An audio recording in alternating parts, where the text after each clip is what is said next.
제목이 나왔죠. 예수님과 함께 임한 하나님 나라입니다. 이 주님의 교훈의 중심 사상 뭐라고 그래서요? 하나님 나라입니다. 그래서 우리가 주님께서 선포한 그 하나님 나라라고 하는 관점으로 혹은 안경으로 성경을 볼 수 있어야 된다라고 하는 이야기를 해드렸어요. 어저께 우리가 대변자들, 하나님 나라 대변자들이 선포한 하나님 나라 특징을 얘기를 했죠. 선지자들은 어떤 관점에서는 다윗 왕조가 실패하였다. 그런데 그의 후손이신 메시아, 그가 모든 것을 회복한다라고 하는 메시지를 선포했습니다. 이 세상 나라 아무런 소망이 없다. 끝난다.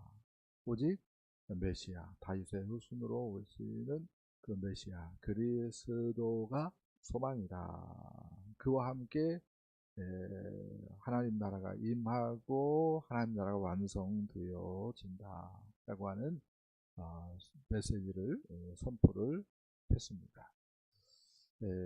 그리고 이제 놀랍게 예수님께서 오신 것입니다. 할렐루야. 예수님께서 오셔가지고요, 첫 번째 외친 말씀이 있습니다. 예수님의 제1성 이렇게도 얘기할 수가 있을 터인데요. 자, 마가복음입니다. 마가복음 1장 14절 15절 읽어봅시다. 요한이 잡힌 후 예수께서 갈릴리에 오셔서 하나님의 복음을 전파하여 이르시되 때가 찼고 하나님의 나라가 가까이 왔으니 회개하고 복음을 믿으라 하시더라. 아멘. 여기서 중요한 말은 하나님의 나라가 가까이 왔다라고 하는 말입니다. 이 말의 의미를 잘 알아야 돼요. 하나님 나라가 지금 펼쳐지고 있다는 거예요. 당신께서 공생애를 시작을 했어요. 그와 함께 하나님 나라가 펼쳐지고 있다는 거예요. 이렇게 질문할 수 있어야 되죠. 뭐 증거가 있습니까? 이렇게 질문할 수 있어야 되잖아요.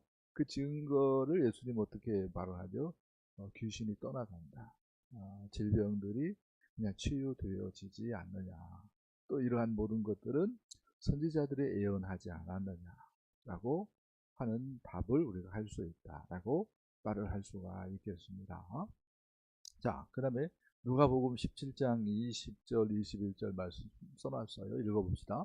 바리새인들이 하나님의 나라가 어느 때에 임하나이까 묻거늘 예수께서 대답하여 이르시되 하나님의 나라는 볼 수 있게 임하는 것이 아니요 또 여기 있다 저기 있다고도 못하리니 하나님의 나라는 너희 안에 있느니라. 아멘. 누가 예수님에게 물었어요? 바리새인들입니다. 이 바리새인들은 예수를 믿는 사람이에요? 예수를 안 믿는 사람이에요? 예수를 안 믿는 사람입니다. 그런데 예수님께서 뭐라고 얘기하냐면은 하나님 나라는 볼 수 있게 임하는 것이 아니요 또 여기 있다 저기 있다고도 못하리니 하나님 나라는 너희 안에 있느니라 이렇게 말씀을 하고 있어요. 그러니까 바리새인들이 예수님을 안 믿기 때문에 예수님께서 하나님의 나라는 너희 안에 있다 이렇게 말할 때에 예수님께서 너희 안에 하면서 바리새인들을 지칭했을 가능성이 있겠다 없겠다? 없겠다는 거예요. 예수를 안 믿는 사람들이기 때문에. 그러면은 이게 무슨 말이냐? 하나님 나라는 너희 안에 있다라고 하는 말이 무슨 말이냐 할 때에 이렇게 생각해 볼 수 있어요. 바리새인들이 예수님께 따지기 위해서 둘러싼 거예요. 둘러싼 거예요. 그리고 예수님에게 물었다고 생각해 볼 수가 있습니다. 하나님 나라가 어느 때에 임하나이까? 그랬을 때에 예수님께서는 하나님 나라는 볼 수 있게 임하는 것이 아니라 또 여기 있다 저기 있다고도 말할 수 있는 것이 아니다. 오직 하나님의 나라는 너희 안에 있는 너희 안에 있는 둘러싸이는 너희 안에 있는 분 누구예요? 예수님이죠. 예수님. 예수님이 뭐예요? 하나님의 나라다라고 예수님께서 이야기하는 것입니다. 또 좀 더 정확히 얘기한다면은 예수님이 하나님 나라의 최고 통치권자다, 주권자다, 하나님 나라의 왕이다라고 예수님께서 지금 말하는 것이다라고 이야기할 수가 있겠습니다. 그래서 하나님 나라의 아주 중요한 개념, 예수님이 왕으로 다스리는 하나님 나라입니다. 아멘. 누가 왕이에요? 예수님이 왕입니다. 근데 그 예수님은 태초에 천지를 창조하신 분이에요. 그래서 예수님이 어떤 관점에서는 천국의 전부다라고 얘기할 수 있어요.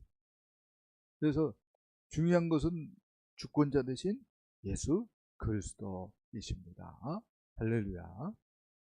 그 예수님의 두드러진 그 성품의 특징이 있다면 뭔가 공평과 정의다라고 얘기할 수 있어요. 그래서 하나님 나라도 중요한 개념이 뭐예요? 공의, 공정 이렇게 얘기할 수 있어요. 공의는 뭐죠? 재판정에서 죄인을 죄 있다고 하는 거야. 그 사람이 부자든지 가난한 사람이든지 배운 사람이든지 못 배운 사람이든지 힘이 있는 사람이든지 힘이 없는 사람들이 할지라도 법 앞에 똑같이 법대로 판결하는 것, 그걸 뭐라고 얘기해요? 공의 이렇게 얘기할 수 있어요. 공정은 뭐냐면은 가난한 사람, 또 지금 형편이 어려운 사람, 장애인, 노인들을 특별히 뭐 하는 거예요? 배려해 주는 거예요. 사회복지와 같은 것이다, 이렇게 얘기할 수가 있습니다. 요 두 개념이 하나님 나라의 아주 중요한 개념이다. 이렇게 얘기할 수 있죠. 정의와 사랑, 이렇게도 볼 수 있을 것 같아요. 근데 뭐라고 써놨어요? 공의와 공정, 이렇게 써놨습니다. 그 다음에 하나님 나라에 있어서 아주 중요한 개념, 이미와 아직이다라고 얘기할 수 있어요. 예수님과 함께 이미 하나님 나라가 펼쳐지고 있다 이거예요. 그 증거가 있어요, 없어요? 있어요. 그 증거가 있어요. 네, 그래서 귀신들이 떠나가고 질병이 치유되어지고 죄인이 회개해서 하나님 나라를 맛보고, 그래서 예수님께서 뭐라고 얘기했어요? 하나님 나라는 침노를 당한다. 네, 그렇게 말씀을 했지 않습니까? 근데 하나님 나라가 아직 다 완성된 건 아니에요. 그럼 언제 완성됩니까? 할 때에 최종적인 완성은 예수께서 다시 오시는 날, 다시 오시는 때 하나님 나라가 완성이 되어집니다. 할렐루야. 그 하나님 나라를 우리가 들어가는 방법이 있는데 예수님께서 말씀했어요. 뭐라고요? 회개와 믿음이다. 그래서 오늘 본문에도 가까이 왔으니 회개하고 복음을 믿으라라고 얘기를 하고 있어요. 회개는 우리가 어떤 생각을 해야 되냐면은 선악을 알게 하는 나무, 그걸 생각을 해야 됩니다. 선악과를 따먹기 이전에 인간은 다 뭐예요? 하나님 중심의 사고를 했어요. 기준이 뭐였어요? 하나님이었어요. 근데 선악과를 따먹은 후에는 이제 기준이 달라져 버렸어요. 기준이 뭐예요? 내가 기준이고 인간이 기준이고 그렇게 되어졌어요. 회개는 뭐예요? 인간 중심, 나 중심에서 누구 중심으로? 하나님 중심으로 바뀌는 거. 그게 회개다라고 얘기할 수가 있습니다. 그리고 정말로 회개한 사람은 이제 자기 잘난 맛으로 사는 것이 아니라 나 예수님 없으면 안 돼요, 예수님 의지합니다 하면서 예수님 의지하면서 삽니다. 그게 뭐예요? 믿음이다라고 얘기할 수가 있습니다. 할렐루야. 이렇게 회개하고 순간순간 예수님 붙들고 믿음으로 살면은 이 세상에서도 주님의 다스리심을 경험하는 거죠. 만끽하는 거죠. 아멘. 그런 사람들만이 또 어떤 관점에서는 최종적으로 완성된 하나님 나라에 들어가는 거죠. 할렐루야. 그래서 주님과 함께 하나님 나라가 임했다라고 하는 사실을 아는 것이 중요해요, 안 중요해요? 중요한 겁니다. 중요한 거죠. 요 개념이 없으면은 이렇게 얘기할 수 있죠. 교회에서의 예배당에서의 모습은 성도 같아. 근데 예배당 밖에서의 모습은 완전히 날라리야. 저게 교회 다닌다고 막 세상 사람들이 야 저놈이 예수 믿는다고 천국 간다고 하는데 저것이 천국 간다면 나는 만국도 가겠다 야. 그렇게 막 얘기해 버리는 거야. 네. 주님과 함께 하나님 나라가 임했다라고 하는 사실을 모르면은 그런 어처구니 없는 들들이 있고, 그리고 뭐 솔직히 까놓고 얘기해서 우리 시대의 기독교인들이 그렇게 지금 욕을 먹고 있는 것 아니냐 이렇게 생각해 볼 수 있다 이거예요. 자, 그건 그렇고요. 또 말씀을 좀 봅시다.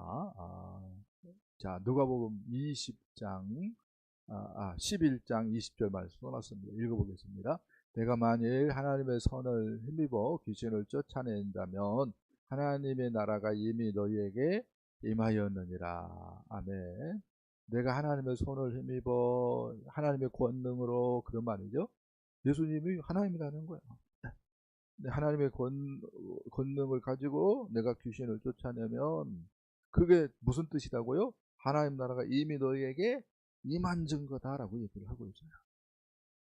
그러니까 우리는 귀신 들렸어요. 귀신에게서 벗어나기를 원해. 그래서 귀신아 나가라 막 기도하고 막 해가지고 귀신이 떠나가서 와 이제 귀신에 해방되었다, 이제 자유다, 이렇게 나가면은 하나만 알고 뭐요? 더 큰 것은 모르는 거죠. 귀신이 떠나가는 것은 어떤 증거예요? 하나님 나라가 임했다라고 하는 증거다. 그러면은 내가 하나님 나라 백성으로서 하나님의 통치를 받아야 되는데, 아멘. 그런 생각을 안다면은 누구 좋은 일 하는 거예요? 실은 귀신 좋은 일만 하는 거죠. 자, 그래서 예수님이 하시는 말씀이 있습니다. 21절, 22절 읽어봅시다. 강한 자가 무장을 하고 자기 집을 지킬 때에 그 소유가 안전하되 더 강한 자가 와서 그를 굴복시킬 때에는 그가 믿던 무장을 빼앗고 그의 재물을 나누느니라. 강한 자가 무장을 하고 자기 집을 지킨다라고 하는 말은 사탄, 마귀, 귀신이라고 하는 것들이 우리 인간을 뭐 한다는 거예요? 지배한다는 거예요. 근데 우리 인간들은 어떤 관점에서는 사탄, 마귀, 귀신과 대항할 수 있어요? 없어요? 없어요. 그래서 강한 자가 무장을 하고 자기 집을 지키면 그 소유가 안전하다는 거야. 그 균형이 어떻게 깨질 수가 없다는 거야. 네. 그 가치, 체제, 전복이 불가능하다는 거야. 그런 관점에서는 우리 인간들은 구원의 소망이 있어요? 없어요? 없는 거예요. 네. 계속 종살이 하다가 쭉 떨어지는 거예요. 그게 어떤 관점에서는 우리 인간의 운명이었다라고 얘기할 수가 있는 거죠. 근데 놀랍게도 더 강한 자가 왔다고 얘기하고 있어요. 더 강한 자는 누구예요? 예수 그리스도죠. 하나님 나라의 왕으로 오신 예수 그리스도입니다. 그래서 그를 굴복시킬 때 여기서 그는 누구예요? 사탄, 마귀, 귀신의 세력들이죠. 꼼짝 못하잖아요. 예수님 앞에 그냥 벌벌벌벌 기잖아요. 그래서 어떻게 해서요? 그가 믿던 무장을 빼앗고 그 재물을 나누느니라. 그 재물은 뭐겠어요? 그들이 어떤 관점에서는 붙들고 있는 사람들일 수 있어요. 그 사람들을 나눈다는 거예요. 구원해낸다는 거예요. 무장을 빼앗고. 어떤 관점에서는 그 무장이 뭐겠어요? 마귀의 어떤 권세, 이런 것들이겠죠. 사망 권세. 네, 뭐 그런 것들을 예수님이 빼앗고. 그래서 예수님께서 얘기한 것처럼 하나님 나라가 이미 임했습니다. 네, 그 증거로 예수님의 이름으로 귀신이 떠나가는 거야. 병자가 치유되는 거야. 구약 성경도 보면 엘리야나 엘리사 보면은 질병을 못 고쳐요. 죽은 사람도 살려내잖아요. 네? 근데 그들은 어떻게 죽은 사람 살려내요? 기도해가지고. 네? 요건 얘 앞에 엎드려가지고 얘와 함께 포개가지고 그렇게 하나님 내가 하나님의 종인 증거를 보여주세요.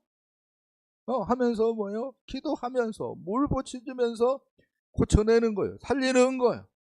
그것도 대단한 거죠. 근데 예수님은 어떻게 고쳐요? 귀신아 나가라.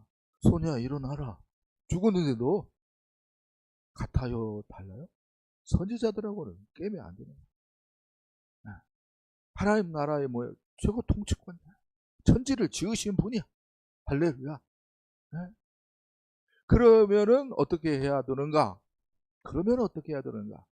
이 예수 그리스도를 왕으로 또 내 주님으로 받아들여야 되는 거야. 아멘. 근데 아까 얘기한 것처럼 귀신 나갔다. 질병, 나 고침 받았다.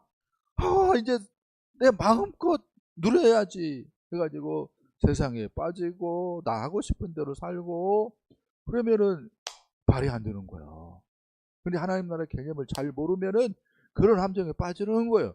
이걸 예수님께서 경고를 하셨어요. 말씀을 봅시다. 24절로 26절까지 보겠습니다. 더러운 귀신이 사람에게서 나갔을 때에 물 없는 곳으로 다니며 쉬기를 구하되 얻지 못하고 이에 이르되 내가 나온 내 집으로 돌아가리라 하고 가서 보니 그 집이 청소되고 수리되었거늘 이에 가서 저보다 더 악한 귀신 7을 데리고 들어가서 거하니 그 사람의 나중 형편이 전보다 더 심하게 되느니라. 아멘. 더러운 귀신이 사람에게서 나갔다고 얘기를 하고 있습니다. 교회 다녀가지고 뭐예요? 복음 듣고 어떤 관점에서는 예수님을 영접한다고 영접을 했기 때문에 뭐예요? 그 사람에게서 귀신이 나간 거야. 네. 그런 여기까지는 뭐 잘한 거잖아요. 근데 문제는 뭐냐면은 예수님의 주 되심, 예수님의 왕 되심을 분명히 하지 않은 거예요. 그래가지고 주인이 있어요, 없어요? 없어. 그 사람에게서 주인이 없어. 그래서 귀신들이 뭐요, 물 없는 곳을 이리 다니고 저리 다니다가 옛날이 생각나가지고 다시 그 사람에게 뭐요, 와 봤는데 집이 청소되고 수리는 되었는데 주인이 있어요, 없어요? 없어요. 그래가지고 교회는 이때다. 해가지고 뭐예요? 동료들을 데리고 와서 같이 사니까 그 사람 나중 형편이 전보다 더 엉망이 되었다라고 얘기를 하고 있습니다. 여러분, 복음을 바로 알아야 돼요. 십자가에 우리를 연결시켜서 우리 옛사람은 죽었다. 이걸 분명히 해야 됩니다.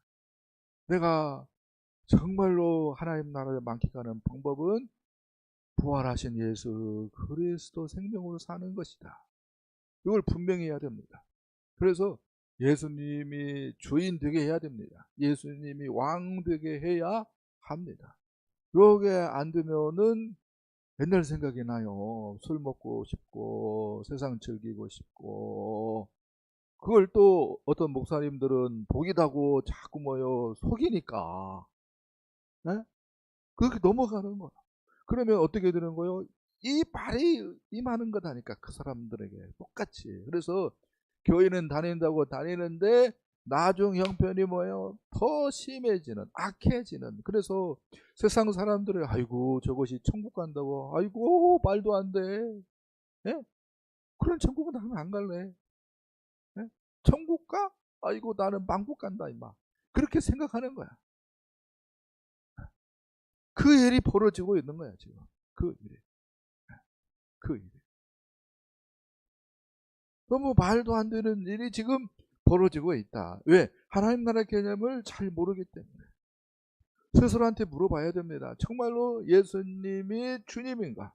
예수님이 왕인가? 요게 안 되기 때문에 교회 다닌다고 다니는데 귀신 들림이 있는 거야. 네? 옛날 문제가 해결 안 되는 거야. 네? 예수님이 주님이다. 예수님이 왕이다. 요 문제가 확실해지면은요, 제 생각은 내적 치유도 필요 없어. 근데 요게 안 되기 때문에 뭐예요? 내적 치유도 해야 되고, 근데 내적 치유를 하면은 끝도 없어. 끝도 없어. 내적 치유가 중요한 것이 아니라 예수님을 주님으로, 예수님을 왕으로 섬기는 것이, 그것을 분명히 하는 것이 중요한 거예요.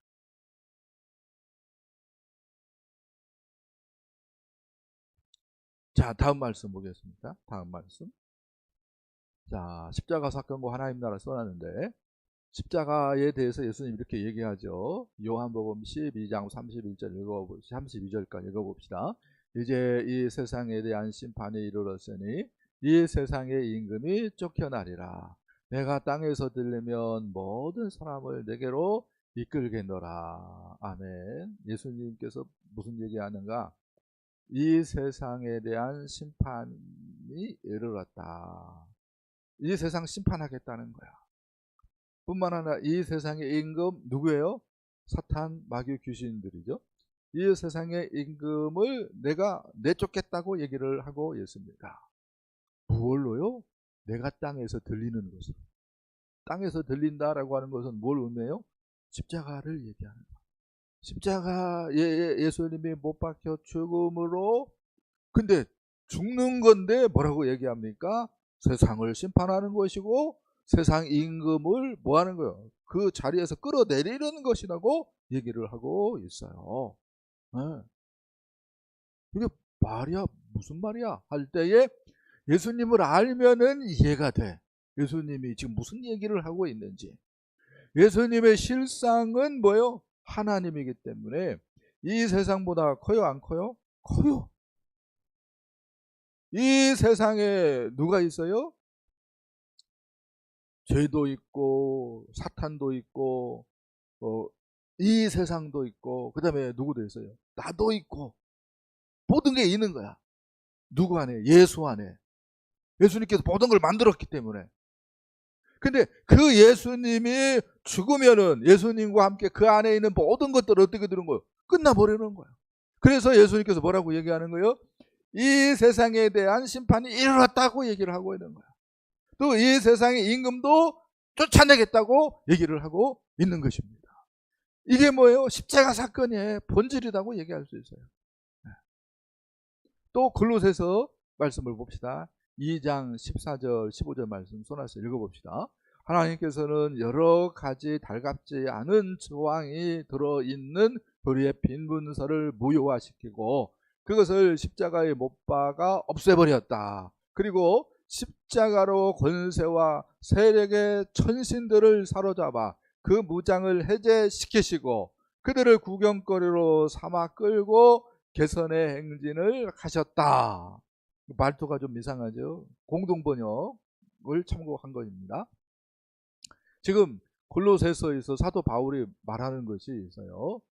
십자가 사건은 어떤 것인가? 우리의 빈 문서, 죄인이다, 덜 떨어졌다, 이러한 그 정죄하는 양심이나 율법, 이러한 모든 것들을 무효화 시킨 것이라고 얘기하고 있어요.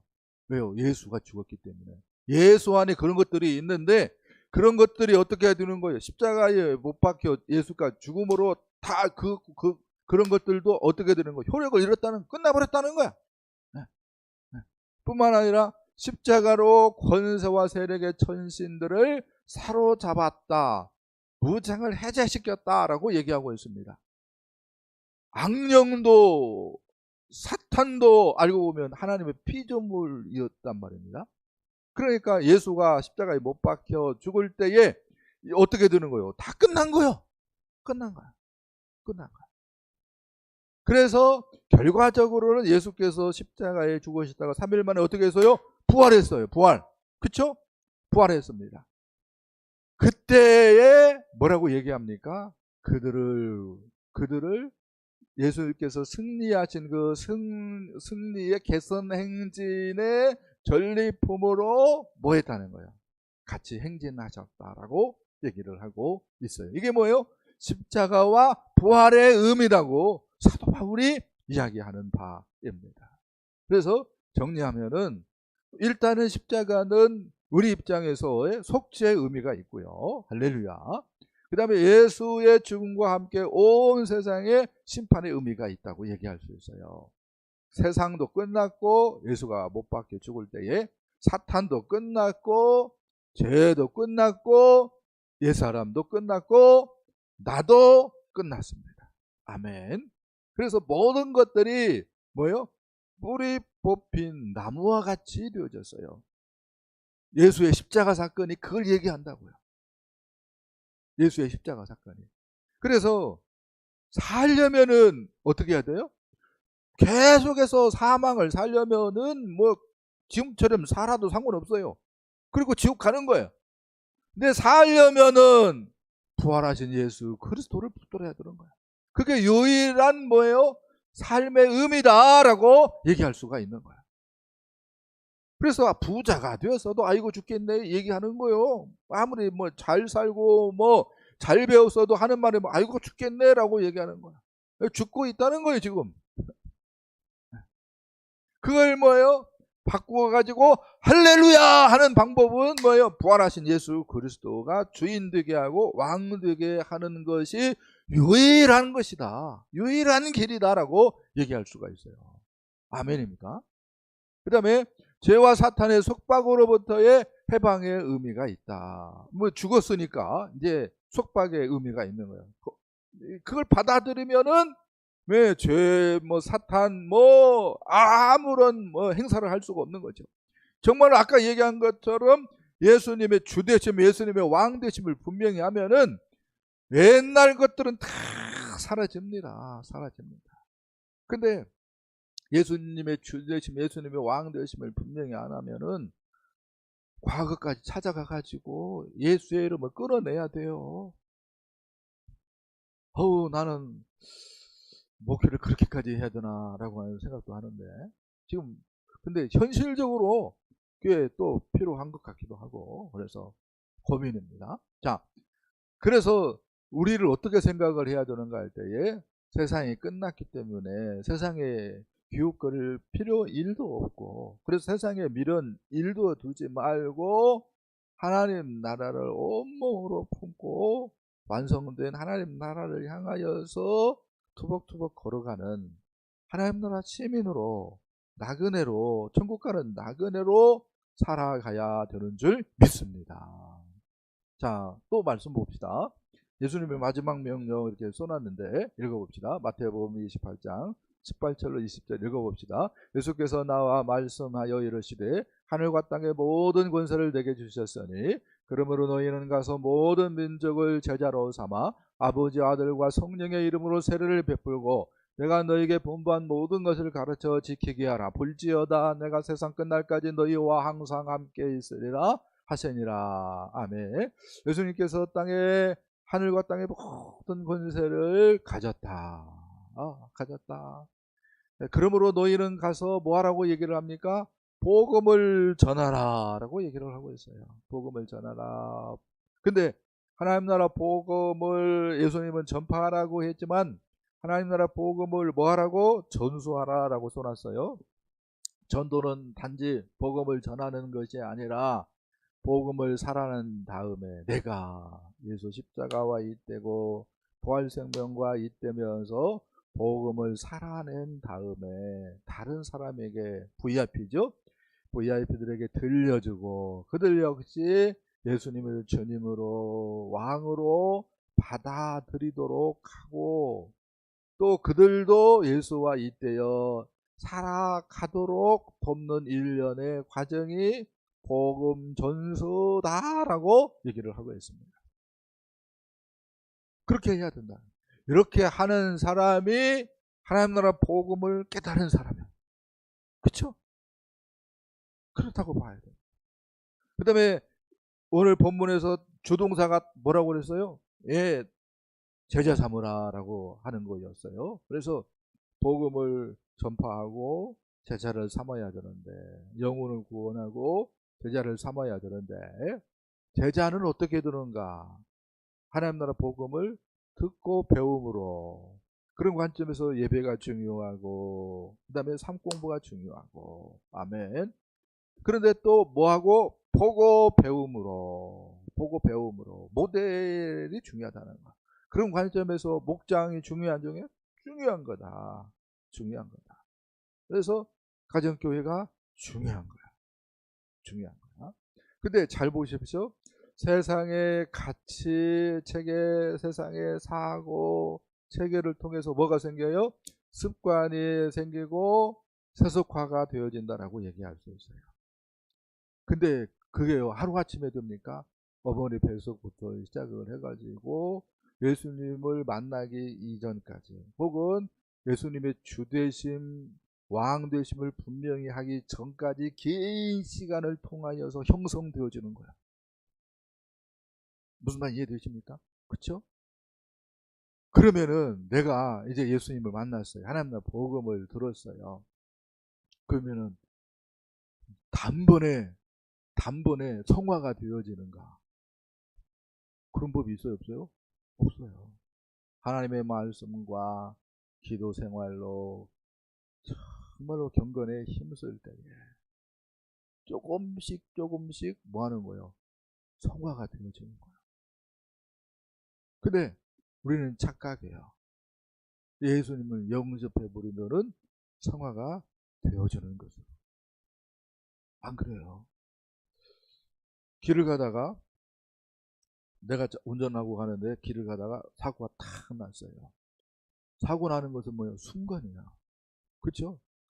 뭐 0점 몇 초에 따라서 사고가 나기도 하고 사고가 안 나기도 하고 그런 거 아니겠어요? 자동차는.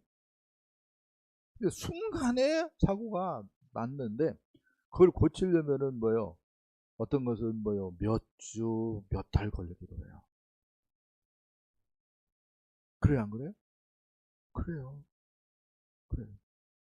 도자기가 5층에서 떨어졌어. 그럼 어떻게 돼요? 파석 깨지겠죠. 그것을 복구시키려면 어떻게 해야 돼요? 너무 힘들어가지고 보통 사람들은 안 해. 그냥 하나 사고 말지. 그렇게 반응해요. 근데 만약에 그것을 복구시킨다고 생각하면은 얼마나 오래 걸리겠어요. 타락이 순간이지만 회복되는 것은 뭐예요? 긴 시간이 필요한 거예요. 하나님의 말씀과 기도에 정진해야 되는 이유가 여기에 있는 거야. 스스로를 속이면 안 돼요. 그래 안 그래? 맞아.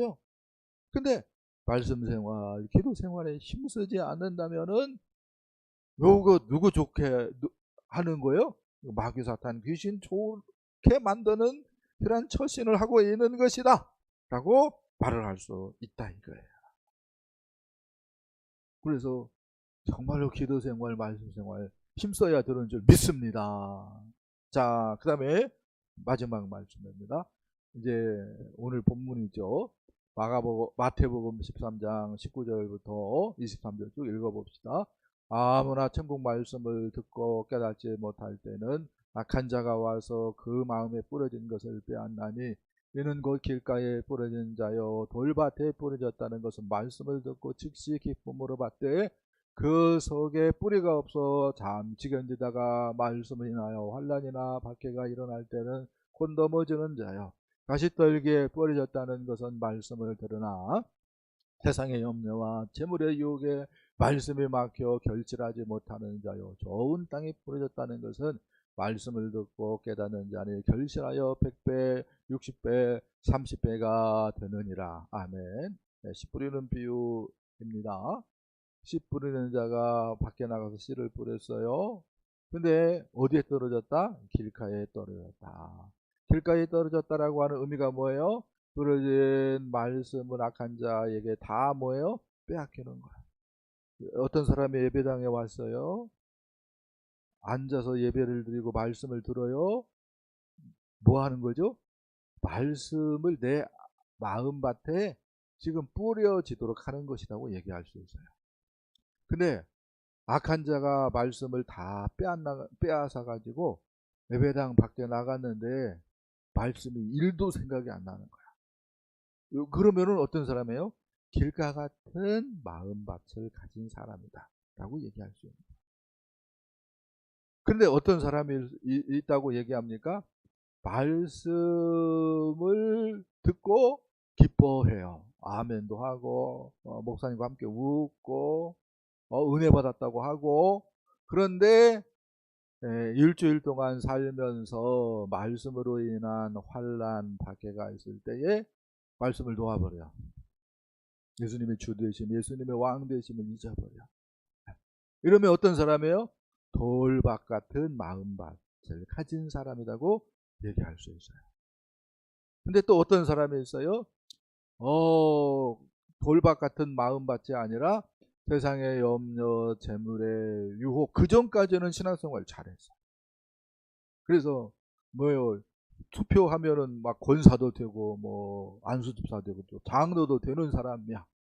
근데 무엇이 딱 닥치니까, 세상의 염려, 재물의 유혹 딱 닥치니까, 아이고 나 그렇게는 교회 못 다니겠네 하고 뭐요? 주저앉아버려.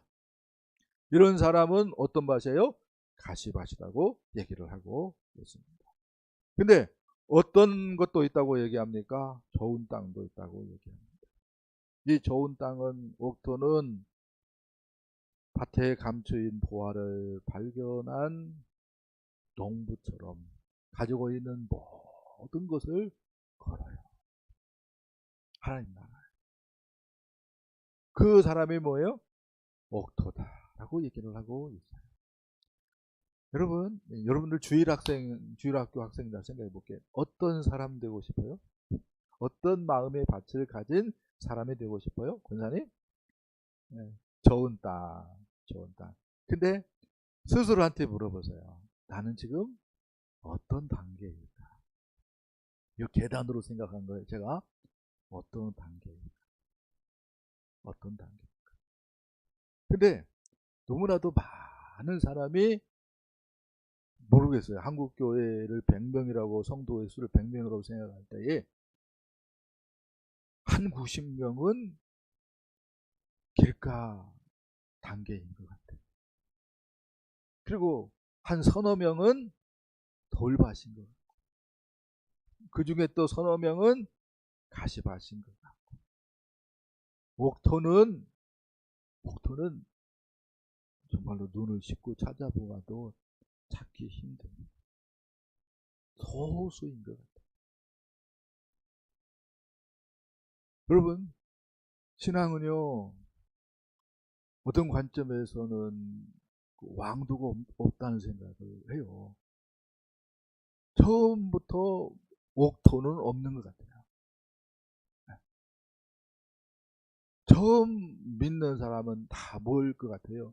길가일 것 같고, 정말로 어떻게 은혜 받고 성경에 눈이 뜨여지고 귀가 열려져서, 그러면은 돌밭이 되는 것이고, 모든 유혹도 이기고 나 예수밖에 없어 해가지고 신앙생활 하기로 결단하면은 가시화를 넘어서는 것이고.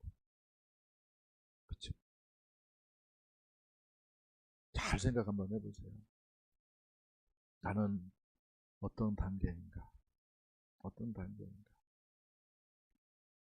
또 잘 생각 한번 해보세요. 나의 앞날에 어떤 일들이 펼쳐질 것인가? 내가 길가 같은 마음 받치면은 앞날에 뭐가 예상되어져요? 말씀 때문에 오는 환난과 박해가 예상되어집니다. 그렇죠? 내가 돌밭이에요. 그러면 어떤 것이 예상되어집니까? 세상의 염려, 재물의 유혹을 던지겠구나, 사탄이 와가지고. 그런 것들을 기도해야 됩니다. 정말로 복음을 깨달은 사람이라면은 하나님 나라에 올인해야 되죠. 모든 것을 거기에 전심전력해야 되죠. 내가 지금 그러한 삶을 사는가? 아직도 세상에 미련이 있고 다른 뭐에 소망이 있고, 그건 뭐예요? 옥토는 아니다. 옥토는 아니다. 복음을 아직도 제대로 못 깨우친 사람이다 라고 얘기할 수 있습니다. 우리를 주님이 가져온 하나님 나라 복음 앞에서 잘 살폈으면 좋겠어요. 그래서 정말로 주님 앞에 섰을 때 잘했다 칭찬듣는, 그래, 네가 보아다, 네가 그렇게 칭찬듣는, 그래서 상급도 많이 받는 저와 여러분 되어질 수 있기를 예수님의 이름으로 간절히 축복합니다. 축복합니다.